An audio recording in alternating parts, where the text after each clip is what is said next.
Yo soy mamá, amiga, hermana, líder, comunicadora y emigrante. I'm a mother, a sister, a friend, a communicator, a leader, and an immigrant. I'm a businesswoman, a connector, a community advocate. My passion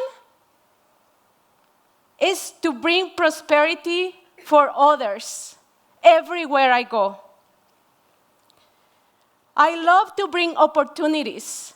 Prosperity for me is a journey. It's keep learning. It's give my best.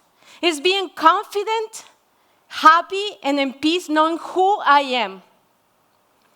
You know, a lot of people, we think only some can bring prosperity to others, but that's not true. Regardless of your race, your age, your gender, and if you have opportunities to know, you can be an agent of prosperity. I want to share with you some experiences that have changed my life. You know, limitations, sometimes we think imperfection and limitations are a barrier for our prosperity. But it's not true. Life has changed, life has shown me in a different way. Like my imperfect way to speak English. It's not just beautiful, it's sexy too.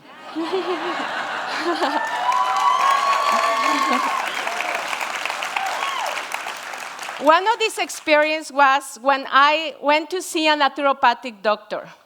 She gave me a B12 injection and I got a bad reaction. My mom was with me and my son, and my mom went to call the doctor again. She was worried. I only have time to tell my son, Israel, everything is gonna be okay. It's gonna be like a movie. Don't worry. The doctor called 911 and the paramedics came and put me in the ambulance. I was shaking so bad they couldn't do nothing. They called the driver came and saw me and he said, she's not gonna make it. Everything went black. When I woke up, I saw a long, long, long line of people. And I realized it was every single person I have met in my entire life. Between the line of people and myself, it was this industrial scale. You know, the ones that are used to measure tons. Every person came and stepped on the scale. And what it was measured was the amount of love that person gave me and the amount of love I gave to that person. It was the value of our interaction. At the end of the line, I saw my grandpa, my two grandmas, my daughter,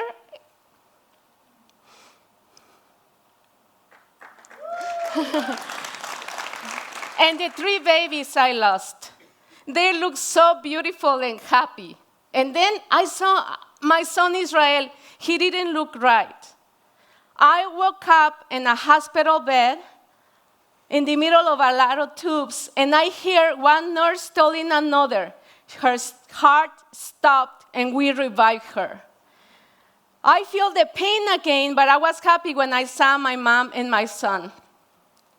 You know, this experience showed me that when I die, I'm not going to be judged by how short my skirt was, how many boyfriends I had, or if I went to Mass every Sunday. Everything will be about the quality of the interactions I had with others. I think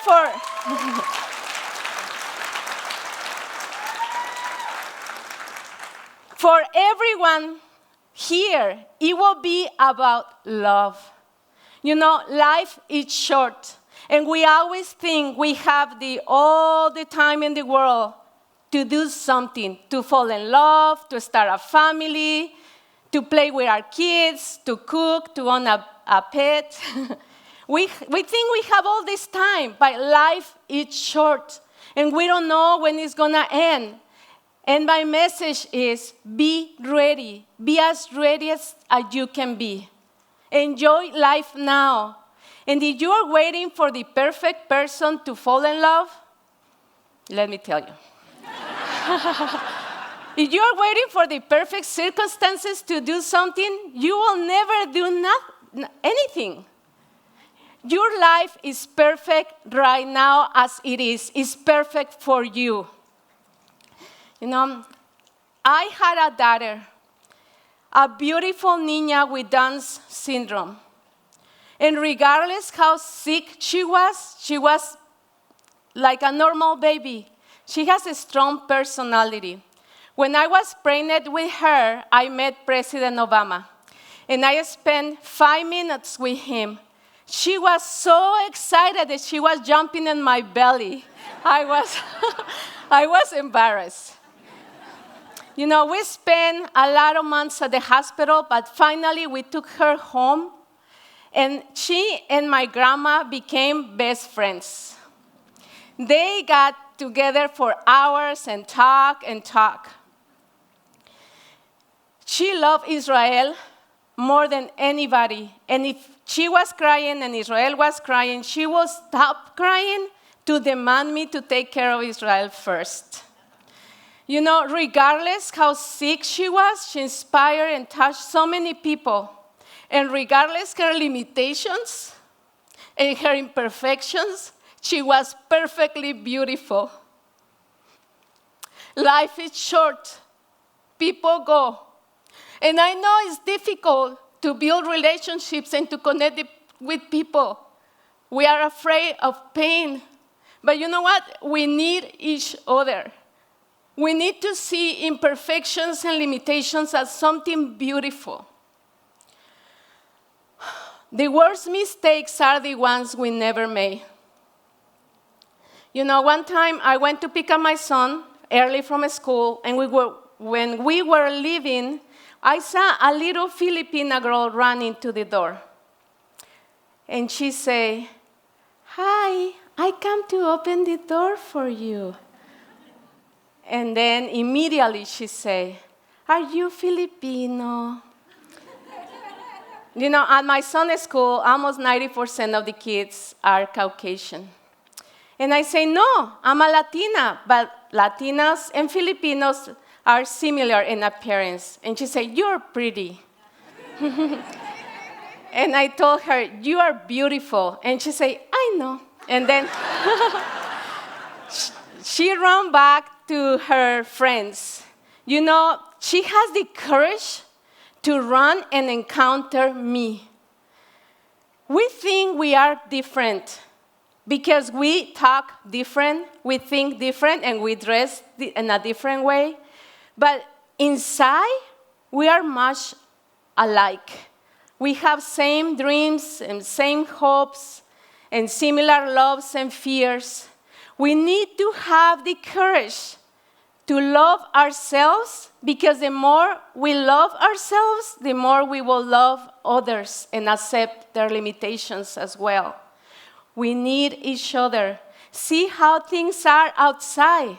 What do you think this is happen with all these resources and answers and good intentions? It's because we haven't loved ourselves enough to have the courage to go and encounter others. I know it's difficult. When I was growing up, I wanted to be perfect. I thought people will never love me the way I was. I kind of hate myself. But pain and life made me to go inside of me and learn more about me. And the more I know more about me, the more I accept myself and I love myself. And then I could love and accept others. You know, it is complicated to have relationships, and it is complicated to work with others, but we need to do it. There's no other way. And we need to see our limitations and imperfections not like a barriers, but like a path for prosperity. I really believe that thanks to our limitations, we can encounter and run to each other and form a glue that will be stronger than anything, any hate or any problem. I know it's difficult. My closest family is 112. Here in the United States, I have my son, my 3 brothers, my 2 sisters-in-law, my 7 nephews and nieces, and my dog, Caillou. And my parents come and visit us, but you know our Latino parents, they don't come and visit for 1 week or 2 weeks or 1 month. They come and stay every year, 6 months, 7 months, 8 months. You know, we love each other, but we want to kill each other sometimes. True. But if it wasn't for our limitations, if it wasn't for our need to connect and our need to support, we will not be as united as we are. We make each other more prosperous. We enrich the life of each other. We need to have a better vision, a different vision about other people's limitations and imperfections. We need to change the way we think and how we judge others. And the only way is when we accept and love and stop judging ourselves. One night, we got home late. My son was hungry. I went to the stove, I put the fish on the pan, and I ran to the bathroom. When I come back, I saw huge flames coming from the stove. I wanted to cry. The dog was barking and scared. It was chaos. And then the phone was ringing, and I hear the voice of my ex-husband. He was very upset. He was saying, "Why, guys, what happened? Why you didn't answer the phone before? What's going on there? What are you guys doing?" And I was just imagining what he was going to say. I was exhausted. Then, all of a sudden, I hear the voice of my son, like in a proud tone, like dramatic tone, like an authentic Latino. He answered, "Magic, papi, we're making magic." You know, our limitations and our imperfections are beautiful. Nuestros defectos y nuestras limitaciones son la fundación para crear nuestra propia magia, el camino a la prosperidad. Our limitations and our imperfections are the foundation to create our own magic, the path to prosperity. Thank you.